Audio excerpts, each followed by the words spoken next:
Over 50% of you are watching the channel. Mara, you haven't subscribed. Bafethu, please subscribe. Let's get to 200k subscribers.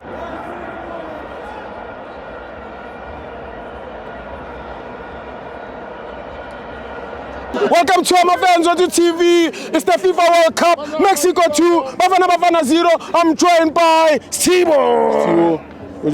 I'm not Sharp fit. Hey, it is a strong fit. Yeah, was shy Mexico. Sure. It can play when I understand in myself. Yeah, but into ezusubhlungu ukuthi the country divided into two. Yeah. As usual, abantu be Chiefs, abantu be Pirates. Yeah. Because kunezinto ezingayenzeki kahle ezijabulisa abanye abantu. So at this moment mntanami akukho mnandi. South Africa.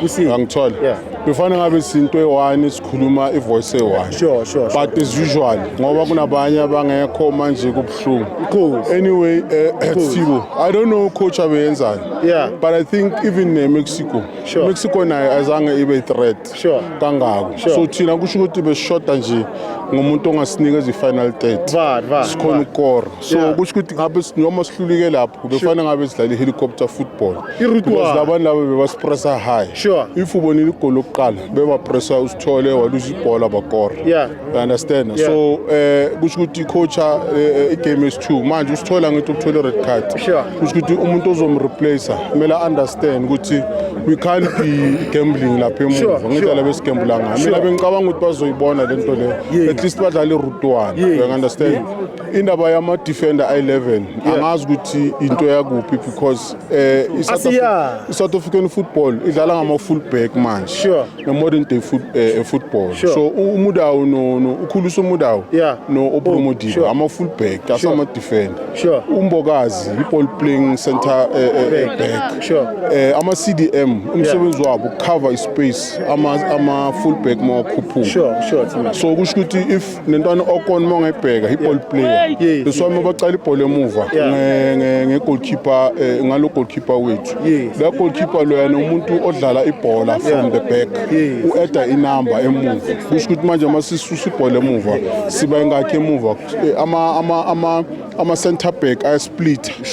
Usibisu uyangale ulayide nguyangale then ulinzwana be center. Then ama full back kweta ekhuphuka. So lesikwazi ukuyocreate any isoppressa phezulu sokwazi ukcreate amagoli. So today iMexico ibonile mhlawumbe igame yethu zange sikhona ukubhenda the way befana sibuilde ngakhona because basishaya ngama high press. Manje kusho ukuthi kwathi yenzakaleni bathatha ibhola bakora.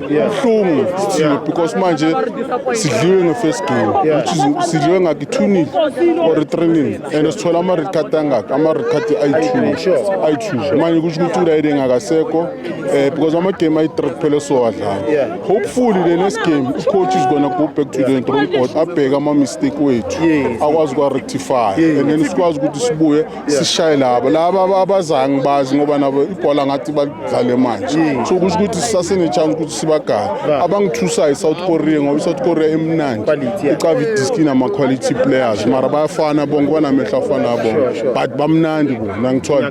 Otherwise ayikho into esingayenza manje ngibele manje mfethu sibuyele emuva sigibele ama N1 sibuyele ekhaya sidliwe sithiwe.